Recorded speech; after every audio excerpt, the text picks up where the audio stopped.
Parce qu'il faut savoir que jusqu'au IVe siècle, on ne commémore pas la naissance du Christ. La tradition n'existe pas, c'est Pâques qui est le culte majeur.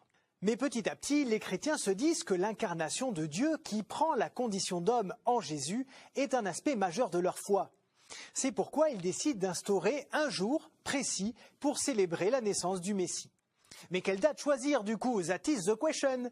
Eh bien, quand le calendrier chrétien commence à s'organiser, on propose le 6 janvier où on avait commencé à fêter l'Épiphanie, mais aussi le 18 novembre ou le 28 mars. Et c'est en l'an 354 que l'empereur Constantin et le pape Libère instituent Noël le 25 décembre pour mettre fin aux tergiversations. Et vous allez le voir, leur choix n'a rien d'un hasard. L'idée du pape est en fait de reprendre et de christianiser un culte de l'Antiquité. Les Romains avaient l'habitude de fêter le solstice d'hiver le 25 décembre. C'était une date très importante puisqu'il glorifiait la renaissance du dieu Soleil, le Sol Invictus. Noël est donc fixé le 25 pour faire écho à cette célébration de la renaissance du soleil.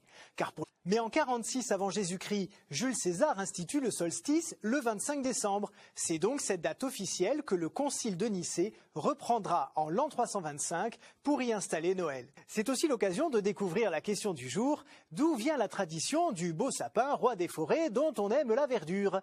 La coutume remonte à très loin, bien avant Tino Rossi. Entre 2000 et 1200 avant Jésus-Christ, les Celtes fêtent la renaissance du soleil le 25 décembre. Du coup, ils prennent l'habitude de marquer le solstice d'hiver en décorant un épicéa, arbre symbole de la vie.